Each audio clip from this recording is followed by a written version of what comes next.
এই মুহূর্তে আমরা গড়মান্দনের কোলে দাঁড়িয়ে আছি। একেবারে আমরা একটু জানার চেষ্টা করব এই গড়মান্দনের ইতিহাস। দাদা, এই গড়মান্দন একেবারে আমরা জানি সাহিত্য সম্রাট বঙ্কিমচন্দ্রের দুর্গেশ নন্দিনীর গড়মান্দন। তো এই মান্দনের ইতিহাস যদি একটু বলেন। মান্দারণের ইতিহাস তো আমরা সবাই শুধু ওই ফাঁকা ফাঁকা শুনে আসছি, আমরা প্র্যাকটিক্যালি তেমন কিছু জানি না, কিন্তু এটা যে ইতিহাস প্রসিদ্ধ এটা শুনেছি, এটা জানি।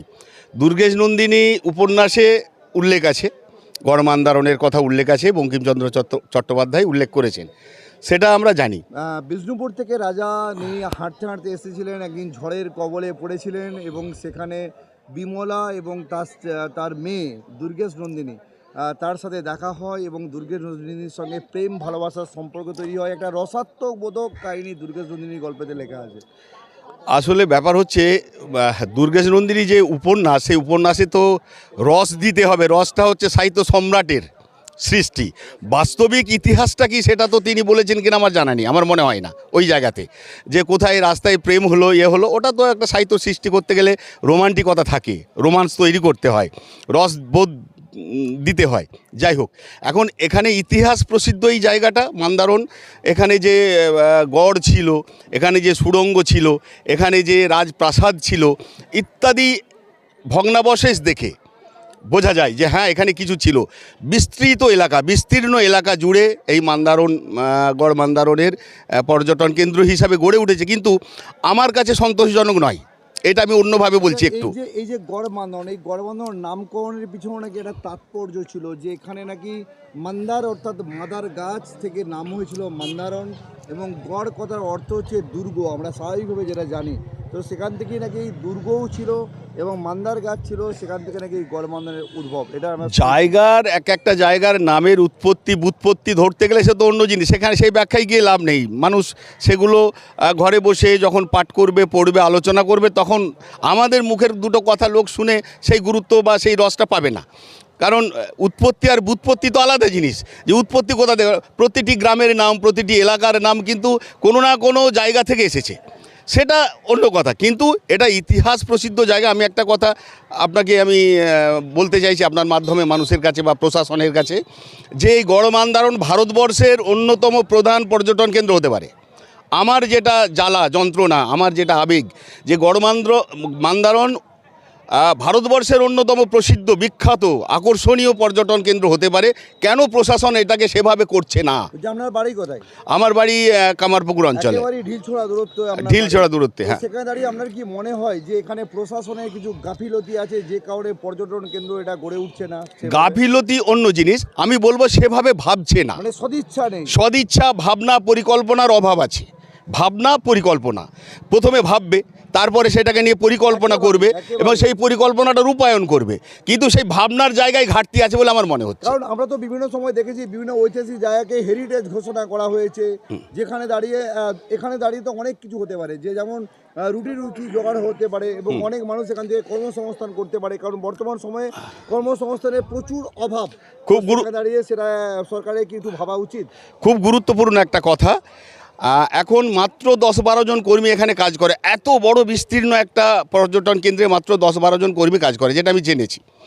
পার্শ্ববর্তী একটা এলাকায়, নাম করে বলবো না আমি, একটা পর্যটন কেন্দ্র আছে সাজানো, মানে আর্টিফিশিয়াল। এটা কিন্তু ন্যাচারাল একটা প্রকৃতি আছে এখানে, ভৌগোলিক। যেখানে কথা বলছি সেখান থেকে তো হয়তো হার্ডলি 2.5-3 কিলোমিটার দূরে। আর এখানে কিন্তু একটা ন্যাচারাল প্রকৃতির উপর গড়ে উঠেছে এই পর্যটন কেন্দ্র। আর যেখানে আর্টিফিশিয়াল, কৃত্রিমভাবে পর্যটন কেন্দ্র তৈরি হচ্ছে, হাজার খানেক লোক কাজ করে, 750 লোক কাজ করে। আমার পাশে বিষ্ণুপুরে একটা পর্যটন, এখানে কয়েক হাজার লোক কাজ করতো, কর্মসংস্থান হতো কয়েক হাজার লোকের। মানুষ এখানে আসতো, বেড়াতো, দেখতো, আনন্দ পেত, বিনোদন করতো। সরকারেরও রাজস্ব আদায় হতো, রাজস্ব হতো, সরকারের রাজস্ব পেত, এবং হাজার খানেক কর্মী এখানে চাকরি পেত এবং সুন্দর একটা জায়গা তৈরি হতো।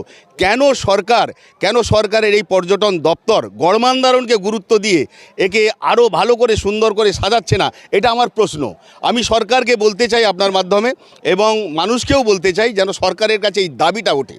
এই দাবিটা ওঠে যেন গড়মান্দারণকে সাজানো হয়। কারণ আমরা ইতিহাস পড়ে দেখেছি যে ফাইনের অবশ্যই যে এই যে লুকিয়ে আছে বলছেন, লুকিয়ে আছে সেটাকে প্রস্ফুটিত করতে হবে, প্রকাশিত করতে হবে, বিকশিত করতে হবে সেই গোপন ইতিহাসটাকে। সরকারই সেটা পারে ভালো করে, কারণ গোপন ইতিহাস আমি জানতে গেলে আমাকে বই কিনে হাঁদড়ে দেখতে হবে, গবেষণা করতে হবে। তাও তার মধ্যে সঠিকটা পাবো কিনা সেটা একটু সন্দেহ রয়েছে, কারণ অনেক বিকৃত ইতিহাস আছে, বিকৃত গল্প আছে। উপন্যাসের গল্প আর এই গল্পের সঙ্গে তো আর বাস্তবটা অতটা মিল নেই, কিছুটা তা আছে। শুধু দুর্গেশ নন্দিনী উপন্যাসে গড়মান্দারণ উল্লেখ আছে, এটা দিয়ে আমরা আহ্লাদিত, একদম আমরা উৎফুল্ল বোধ করছি বা আমরা গর্ববোধ করছি যে বঙ্কিমচন্দ্র রচনা করেছেন উপন্যাস, তাতে গড়মান্দারণের নাম আছে। এটাতেই আমাদের, সেটাকে যদি আমরা প্রকৃত ইতিহাসগুলোকে বার করে প্রকাশ করতে পারি ভাস্কর্য দিয়ে, তার এই যে প্রাকৃতিক ভৌগোলিক যে অবস্থানটা, এই অবস্থানটাকে বিকশিত করার যথেষ্ট মশলা আছে, যথেষ্ট দিক আছে, উপাদান আছে। রচনা করা যাচ্ছে না। এই উপাদানটাকে রচনা করে মানুষের কাছে তুলে দেওয়ার মতো, রাজস্ব আদায়ের মতো, কর্মচারীদের চাকরি পাওয়ার মতো জায়গায় আমরা কেন পৌঁছতে পারছি না? পর্যটন কেন্দ্র কি, পর্যটন দপ্তর কি করছে? গড়মান্দারণ সম্পর্কে কি তাদের কোনো ধারণা নেই, নাকি তারা চায় না? তারা আমাদের এই গোঘাট পিছনে এলাকা, পিছিয়ে থাকা পশ্চিমবঙ্গের পিছনের দিকের এলাকা, একদম বাঁকুড়া মেদিনীপুর এর শেষ প্রান্তে, আমাদেরকে কি বঞ্চিত করা হচ্ছে? আমাদেরকে কি মানে কি বলবো, গুরুত্ব দেওয়া হচ্ছে না? যে গড়মান্দারণ যদি প্রসিদ্ধ হয়, যদি ভারতবর্ষের অন্যতম শ্রেষ্ঠ পর্যটন কেন্দ্র হয়, তাহলে যে উন্নয়ন হবে এলাকার, সেই উন্নয়নটা কি চাইছে না এরা তো প্রধানত করে কি বলবো কর্মচারীরা, সরকারের কর্মচারীরা। কিছু থাকে যারা নির্বাচিত প্রতিনিধি দপ্তরের মধ্যে আছে, তাদেরও কিছু দায়ী থাকে, দায়িত্ব থাকে বা কিছু সৃষ্টিশীলতা থাকে, কিন্তু তাদের মধ্যে সৃষ্টিশীলতা আদৌ আছে বলে আমার মনে হচ্ছে না। এখানকে নিয়ে, এই মান্দারণকে নিয়ে যে সৃষ্টিটা করা যাবে, যে ক্রিয়েটিভিটিটা এখানে লুকিয়ে রয়েছে, সেই ক্রিয়েশনটা করা যাবে, সেই চিন্তা ভাবনার স্তরেই তারা আনতে পারছেন না আমার মনে হচ্ছে। চিন্তা ভাবনার অভাব হচ্ছে, চিন্তা ভাবনার অভাব হচ্ছে। জানি যে কামারপুকুর যে গোঘাট 2 নম্বর যে গ্রাম পঞ্চায়েত, সেই গ্রাম পঞ্চায়েতেরই একজন পঞ্চায়েত সমিতির নির্বাচিত প্রতিনিধি। তো একেবারে তার কাছ থেকে আসা চেষ্টা করো, দাদা এই যে গড়মান্দারণ সরকারের কেন সদিচ্ছার অভাব, যে সরকার কেন ভাবছে না গড়মান্দারণকে নিয়ে? না, আপনি যে বক্তব্যটা মানে যে প্রশ্নটা করছেন, সেই প্রশ্নটাকে আমি ঠিক সদর্থক প্রশ্ন বলে মনে করছি না। মাননীয় বর্তমানে সরকারের মাননীয় মুখ্যমন্ত্রী, তিনি পশ্চিমবঙ্গের প্রত্যেকটা ব্লকের মতো গোঘাট 2 নম্বর যে ব্লক, সেই ব্লকের প্রতিও তিনি যথেষ্ট চিন্তাভাবনা করেন এবং সেই দিকটা নিয়ে ভাবেন। তো গড়মান্দারণকে নিয়ে বিগত দিন থেকে মানুষের যে চাহিদা, সেই চাহিদা অনুযায়ী হয়তো আমরা প্রত্যাশা অনুযায়ী যেটা মনে করেছি, মানে সেই প্রত্যাশা হয়তো আমাদেরকে পূরণ হয়নি, কিন্তু বিগত দিনের তুলনায় বর্তমানে অনেকাংশেই কিন্তু মান্দারণকে সাজানো হয়েছে এবং জেলা পরিষদ তথা সরকার বিভিন্নভাবে কিন্তু মানে চেষ্টা করে যাচ্ছে। আশা রাখবো আগামী দিনে আমাদের সরকার এর প্রতি আরও বেশি নজর দেবে এবং আরও বেশি উন্নয়ন স্থাপন হবে। আমরা একটা সময় দেখতাম যে এখান থেকে মাত্র একেবারে ঢিলছোঁয়া দূরত্বে অবস্থিত শকুন্তলা, তো যেখানে নাকি বিভিন্ন পরিযায়ী পাখির দেখা মিলতো। আমরা জানি যে বায়োডাইভার্সিটি বা বাস্তুতন্ত্র রক্ষা করার জন্য আমাদের এদিকে খুব গুরুত্বপূর্ণ, সেখানে দাঁড়িয়ে সেই শকুন্তলাতে আর সেই পরিযায়ী পাখির দেখা মেলে না কেন? আসলে বায়োডাইভার্সিটি যে বিলুপ্ত হতে চলেছে এবং যে প্রকৃতির ভারসাম্য যে নষ্ট হতে চলেছে, নষ্ট হচ্ছে, এটা আমরা বুঝতে পারছি। প্রকৃতির প্রাকৃতিক পরিবর্তন, প্রাকৃতিক যে বিবর্তন ঘটছে, পরিবর্তন থেকে বিবর্তন ঘটছে অনেক জায়গাতে, সেগুলো আমরা লক্ষ্য করছি। এই বায়োডাইভার্সিটি রক্ষা করার জন্য বর্তমান কি চিন্তা ভাবনা আছে, যাদের দায়িত্ব আছে তাদের আমি জানি না, কারণ আমি আজ থেকে 15-20 বছর আগে, একেবারে জানি না বললে ভুল হবে, আপনিও কিন্তু একজন নির্বাচিত প্রতিনিধি, আপনিও কিন্তু একজন নির্বাচিত প্রতিনিধি, একেবারে জানি না বললে ভুল হবে। এই দায় ছাড়া কাজ করলে হবে না। আপনারাই কিন্তু সমাজ গড়েন, আপনারাই কিন্তু সমাজকে আগিয়ে নিয়ে যান, সেখানে দাঁড়িয়ে একেবারে দায় ছাড়া কাজ কথা বললে হবে না। আসলে ব্যাপার হচ্ছে, আমি নির্বাচিত প্রতিনিধি সেই অর্থে আমি কথা বলছি না, কিন্তু আপনার তো একটা দায়িত্ব। আমি ব্যক্তিগত সুকান্ত ভট্টাচার্য সেই কথাকে আপনাকে মান্যতা দিতে হবে। যতক্ষণ দেহে আছে প্রাণ পরে সর্ব পৃথিবীর জঞ্জাল, এ বিশ্বকে শিশুর বাসযোগ্য করে যাব আমি, নবজাতকের কাছে আমার দৃঢ় অঙ্গীকার। কোথায় সেই অঙ্গীকার? একটা কথা বলি, ব্যক্তিগতভাবে আমি একটা কথা বলি, সব হাইজ্যাক হয়ে যাচ্ছে।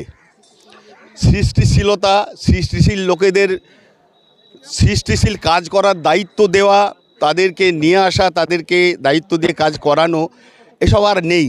তার মানে আপনি বলতে চাইছেন সরকারের এখানে কিছু বাদন্যতা আছে, যেখানে সরকার বলবো না, আমি এখানে সরকার ঠিক করছে না, আপনি এড়িয়ে যাচ্ছেন। কেন এড়িয়ে যাচ্ছেন? আপনার বলতে কি সমস্যা? না। যে হ্যাঁ সরকার সেভাবে দায়িত্ব দিচ্ছে না, যারা দায়িত্বপ্রাপ্ত মানুষ। না, সরকার কি আমাকে খুঁজে পাবে? সরকার কি আমাকে খুঁজে পাবে? হ্যাঁ, এটাই তো খোঁজার আমি কথা। কোথায় একটা হারিয়ে আছি, একটা বালুকণার মতো একটা তুচ্ছ সাধারণ মানুষ, আমি হারিয়ে আছি জনগণের মধ্যে, গ্রামে গঞ্জে। সেটা কথা নয়, কথা হচ্ছে যে যে সিস্টেম আমি বলছিলাম, যে এটা 15-20 বছর আগে বায়োডাইভার্সিটি নিয়ে আমি কাজ করেছিলাম, তখন অন্য সরকার ছিল, তখন আমি কাজ করেছিলাম, আমাকে কাজ করতে সুযোগটা দেওয়া হয়েছিল বায়োডাইভার্সিটি নিয়ে। এটা যে কত বড় তাৎপর্যপূর্ণ একটা দিক, একটা বিষয়, সামাজিক ভারসাম্য রক্ষার জন্য, প্রাকৃতিক ভারসাম্য রক্ষার জন্য, মানুষের জীবনযাত্রাকে উন্নত করার জন্য, স্বাভাবিক করার জন্য এটা খুব একটা বড় দিক। কিন্তু বর্তমানে সেই বায়োডাইভার্সিটি নিয়ে কতটা কাজ হচ্ছে আমার ধারণা নেই, সেটা আমি বললাম। মানে একটা সময় আমরা বলতাম লিভ অ্যান্ড লেট লিভ, কিন্তু বর্তমান সময়ে সে লিভ অ্যান্ড লেট লিভ কথা, লিভ অ্যান্ড লিভ। একদম। হ্যাঁ, আমি বাঁচবো, আমি তো এসে গেছে, আমি তো এসে গেছে, এবং আমার গোষ্ঠী, আমার টিম। কেউ রাজনৈতিক যারা কাজ করছে তারা পার্টির জন্য করছে না, সব ব্যক্তিগত স্বার্থে করছে, গোষ্ঠীগত স্বার্থে করছে। একেবারে। সরকারিভাবেও রাজনীতি ঢুকে গেছে সরকারি কর্মচারীদের মধ্যে, তারাও কিন্তু একেবারেই ওই গোষ্ঠীর মধ্যে ঢুকে রয়েছে, গোষ্ঠীর বাইরে আর বেরোচ্ছে না। এত বড় পর্যটন কেন্দ্র হওয়ার সম্ভাবনাময় একটা জায়গা, সেখানে কিন্তু ওই বেষ্টিতন্ত্র, গোষ্ঠীতন্ত্র আর ব্যক্তিতন্ত্রের মধ্যে ঢুকে গেছে। তার যে ভাবনা চিন্তা, পরিকল্পনার যে জন্য ভাবনা চিন্তা, সেটা ওই পদ আর অর্থের বাইরে আর বেরোচ্ছে না। নিজের পদটা কি করে টিকিয়ে রাখবো, নিজে অর্থ কি করে কামাবো, এর বাইরে আর কেউ বেরোতে পারছে না, যার জন্য ভাবনা চিন্তার অভাব হয়ে যাচ্ছে। একেবারেই কিন্তু অনেকটাই কথা বলার চেষ্টা করেছিলেন, কিন্তু বলতে পারলেন না, কারণ জনপ্রতিনিধি তিনি যে দলেরই হোক না কেন, নির্বাচিত জনপ্রতিনিধি, তারও কিছু বাধ্যবাধকতায় আটকাই বলে তিনি সবটা বলতে পারলেন। কিন্তু আবার বলি যে এই যে বঙ্কিমচন্দ্রের দুর্গেশ নন্দিনীর যে গড় মান্দারণ, সেই গড় মান্দারণের যে ইতিহাস, সেই ইতিহাসকে কিন্তু আমরা যেমন দুর্গেশ নন্দিনী বইতে পড়লে পাই, সেখানে যেমন কিছু রসাত্মক বোধক যে যা কাহিনী আমরা দেখতে পাই, প্রেমের কিছু কাহিনী আমরা দেখতে পাই। সত্যি এই গড় মান্দারণ না এলে আপনি হয়তো অনুধাবন করতে পারবেন না। আমাদেরকে সেটাই একটু জানানোর চেষ্টা করলাম এই টার্গেট বাংলা নিউজের পর্দায়। আমরা আরও আসার চেষ্টা করব যে এই গড় মান্দারণ কেন বিখ্যাত, কেন প্রসিদ্ধ, এই মান্দারণকে নিয়ে কী চিন্তাভাবনা যারা বিভিন্ন জনপ্রতিনিধি আছেন, যারা প্রশাসনে আছেন, তাদের কাছেও আসার চেষ্টা করব। আমরা দেখতে থাকুন টার্গেট বাংলা নিউজ। এই যে গড় মান্দারণের যেমন ইতিহাস তুলে আনার চেষ্টা করছি, এখানে যারা এসেছেন তাদের কথা শোনার চেষ্টা করছি, কিন্তু এরই মধ্যে আমি পেয়ে গেছি যিনি হুগলি জেলা পরিষদ, যেটা এই গড় মান্দারণ জেআর আন্ডারে হুগলি জেলা পরিষদ, সেই আবার বলি হুগলি জেলা পরিষদ যার আন্ডারে এই গড় মান্দারণ, সেই তার উপাধ্যক্ষ, হুগলি জেলা পরিষদের উপাধ্যক্ষ অরুণ কেওড়া, তিনি এই মুহূর্তে আমার সামনে। দাদা, একেবারে টার্গেট বাংলায় আপনাকে স্বাগত জানাই। কী করতে এসছেন আজকে? দেখুন, আজকে মূলত পিকনিক ছিল, সেই পিকনিকে অংশগ্রহণ এবং এইখানের পরিবেশ ঠিক আছে কিনা, শান্তি শৃঙ্খলা যাতে বিঘ্নিত না হয়, সেটার জেলা পরিষদের তরফ থেকে নজরদারি। কর্মীদেরকে নিয়ে কি পিকনিক? হ্যাঁ, কর্মীদের পিকনিক ছিল, আমার নেমন্তন্ন ছিল, সঙ্গে সঙ্গে আমার এটা মাথায় ছিল জেলা পরিষদের আন্ডারেই তো এটা হয়েছে, সুতরাং এখানে যাতে কোনো অশান্তি না হয়, শান্তি শৃঙ্খলা বজায় থাকে, সুষ্ঠু পরিবেশ বজায় থাকে, সেই দিকটা নজর রাখার জন্যই মূলত আমার এখানে আসা। বলছি, আমি যতদূর জানি আপনি একজন শিক্ষিত মানুষ, বুদ্ধিজীবী মানুষ, এবং এরই সাথে আপনি একজন শিক্ষক। তো সেখানে দাঁড়িয়ে এই যে গড় মান্দারণ, যার ইতিহাস বঙ্কিমচন্দ্র চট্টোপাধ্যায় সাহিত্য সম্রাট, তার দুর্গেশ নন্দিনীর যে বই, তার বইয়েতে আমরা দেখতে পাই বিভিন্ন প্রেম, বিভিন্ন রসের কথা আমরা শুনতে পাই। বিষ্ণুপুরের রাজা, তিনি নাকি আস্তে আস্তে ঝড়ের কবলে পড়েছিলেন, সেখানে বিমলা দেবী এবং দুর্গেশ নন্দিনীর সঙ্গে নাকি তার দেখা হয়, এবং সেখান থেকে দুর্গেশ নন্দিনীর সঙ্গে নাকি প্রেম ভালোবাসা তৈরি হয়, সেখান থেকে নাকি তাদের বিবাহ একটা সময় হয়েছিল, এরকম নাকি আমরা ইতিহাস জানতে পারি। কি বলবেন এখান থেকে দাঁড়িয়ে? দেখুন, এটা তো ঘটনা সঠিক, আর আমরাও তো দাঁড়িয়ে আছি প্রেমের ঠাকুর শ্রীরামকৃষ্ণের পুণ্যভূমিতে। তিনি তো প্রেম এবং ভালোবাসা, মৈত্রী বন্ধনে দিয়ে সকলকে আবদ্ধ করার কথা বারবার বলেছেন, এবং জীবকে শিবজ্ঞানে সেবা করার কথা বলেছেন। সুতরাং প্রেমই তো বড়, সব থেকে ভালোবাসাই বড়। ভালোবাসাতে এভরিথিং হয়, প্রেমেতে এভরিথিং হয়, সব কিছু সুন্দর সার্বজনীনভাবে গড়ে উঠতে পারে। আজকে আপনি দেখছেন না, আমাদের যে পশ্চিমবঙ্গ সরকার চলছে, মমতা বন্দ্যোপাধ্যায়ের কোথাও সন্ত্রাস আছে? এখানে কোনো দাঁড়িয়ে খুনি আছে? আমি যখন সরকারের কথা বললেন, আমি সেখানে দাঁড়িয়ে আপনাকে বলি, আপনি হুগলি জেলা পরিষদের উপাধ্যক্ষ, যে সরকারের সদিচ্ছা কোথায়?